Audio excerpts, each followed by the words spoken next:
Hey guys! So today you and I are going to talk about learning. So let's get into it. So the question in question was posted on a video I made called "Why do software developers struggle to improve their skills?" Hi Frederick, very interesting video.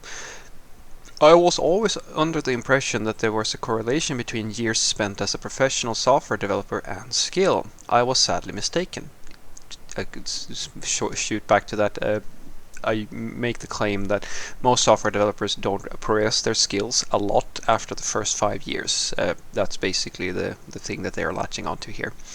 But after watching your video, one question occurred to me, and that is from your own personal journey as a software developer. How did you learn how to learn? I'm still trying to become a better teacher. Did you learn how to learn at the university with techniques shown by your professors, or was it from experience over time with within the profession as a software developer? Or last, can it be said that a combination of both university and job experience? Would you be the person you are now if you didn't attend university and were self-taught, or did university provide you with tools in which you couldn't do without? Thank you for sharing your insights in your numerous videos, and many thanks. No worries, dude. I might have butchered your comment here, but yeah, I think I understand.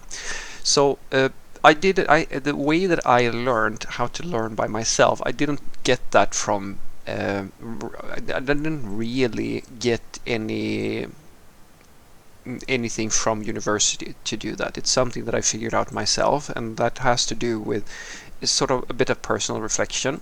So if you want a short answer as to what I have done in order to be who I am, or like understand the things that I do, it really is as simple as what I call meta thinking. You have to know yourself well enough to understand under what circumstances you will do things. It's the same thing for example, if you're struggling to lose weight, as an example, and you know about yourself that usually you have a sweet tooth or something like that, then meta thinking would be that you understand that, all right, I just have to make sure that I'm not in a position where I have sweets at home. So you make a commitment to say, all right, let's not have any sweets at home. I set up my environment in such a way that I don't eat sweets. And then you really only have to figure out, okay, how do I stop myself from going and buying sweets? I hope that makes sense to you. You're meta thinking. You're trying to put yourself, you're looking into the future when you will be in a different mindset and figuring out, well, what should I do in order to behave in the way that I want to behave? And it's the same thing with learning. So I found out with myself, for example, that, and I did this from a very early age, when I was a kid even.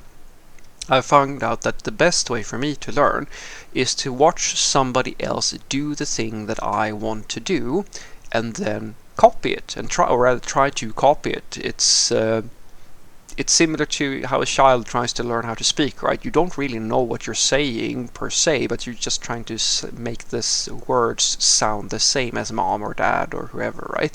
Or with counting, a classic one is that kids learn how to count by just saying the numbers 1 to 10, but they don't really understand arithmetic. It's the same thing for me. I don't really exactly understand what might be going on. So if I get a basic intro to what they're doing and show, oh yeah, this is how I do it, etc., etc., and then I can take what they did in that session, and then I can sit by myself and try to recreate it and like experiment a little bit and try stuff out and see if I can do the same thing. If I do that and then I repeat that process, basically a little bit of introduction to the concept, like theory and things like that, then I'll sit and try to copy it, and then I do something and maybe it sort of works or maybe it doesn't, and then I go back, learn some more, and then I sit and experiment and I repeat over and over and over. That's usually the way it works for me. So, and that's fundamental to my learning process. I do really, really poorly in many other situations when it comes to learning, which is one of those things that is also healthy for you to know that, guys, if you go to school, you may not necessarily be the person who's going to do very well with just listening to a lecturer explain something to you or so forth. So, as I said, for me, that doesn't really work, because usually when you just talk to me and explain things in theory, it's not enough for me. It's not in of itself enough for me to develop my skills.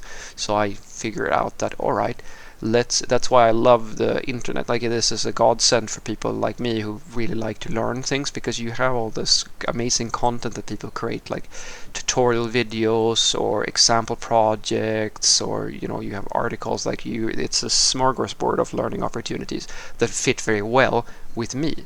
And I mean, I've figured out tons of this sort of stuff. Like, an example would be that I know that I do really poorly with written tests, which is it's always been a problem for me when I went to school. If it's a speaking test, when we talk and we can have a discussion, I do much better. And I also get very nervous, for example, when I submit a test where I can't really communicate my reasoning, because I always, when I sit with a test or something like that, I always start asking myself, well, yeah, this is the description of what I'm supposed to do, but how about this scenario, that scenario? Do they mean that? Do they mean this? I start trying to figure out what the actual meaning is, and see if there's an underlying thing that I'm not really understanding. And that is very difficult when you don't have someone to talk to, because if you have, say, a teacher where you can ask a bunch of follow-up questions to answer when related to the question you're going to answer, it's easier for me to feel comfortable in that I have understood the thing I'm supposed to do in the right way, if that makes sense. And so and like, these are just things that are personal to me. Other things that I know for as a big thing as well is that I won't really be able to learn something that I don't really care about. I figured that out as well. Like, I know I'm one of those sort of people where I don't actually remember most people's names. Like, there's a big problem, and I mean, people that I have seen for years, I've known them for years, I don't really remember their names because they don't have an emotional impact on me. But on the other hand, if we take a memory where we had a bunch of fun, or like, I can remember something that happened like 20 years ago to this day, because at that moment we had a fun together, or something special was happening that made me really attach that to my memory bank, right? And so by sort of analyzing that, I figure out that, okay, I will do really poorly with things I don't really care about. So I have to set up my learning so that I genuinely want to learn the thing I'm supposed to learn. And honestly, guys, most of my I was an underachiever most of my school in my school days. I swear to you guys, like, I've been an underachiever. I was an underachiever for years and years and years, and it took me quite a long time to even just graduate high school, because basically I just didn't care. I really didn't care. It was not interesting to me. But once I found software development, and that was a big source of pride for me. I mean, it's silly now, but when I took my courses, and I did my courses in computer science or programming and so forth, I had straight A's. Like, I had the top grade on every course, because I really cared. I really wanted this. I loved it, and I still love it to this day. This is like a major part of what makes me me. So what I want you to take away from this is that the way that at least I have learned how to learn, like how to study, comes from understanding my own way of thinking. I know for a fact that I won't be able to learn very well if I don't really care about the subject. So that's something that I have to ponder. How do I make that work for me? And I know for a fact that for me to really get an understanding of something, I have to see somebody else do it and try to copy it, rather than just read about how it works. I need both.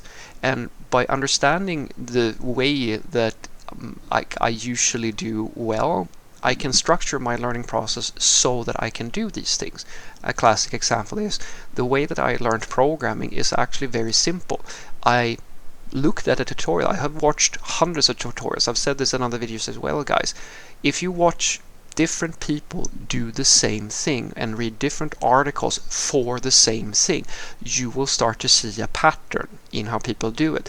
One or two people will do it slightly differently, or have a different style of doing something, like, I don't know, create a class or a server or a front-end application or something like that. They will do something just a tiny little bit different, and that increases your understanding of the nuances, how to do this thing. And then when you have gotten an introduction to the way that they do it, you go and you try to copy it, and then you try to add something to it and see, all right, like, I've built this Hello World app 100 times now.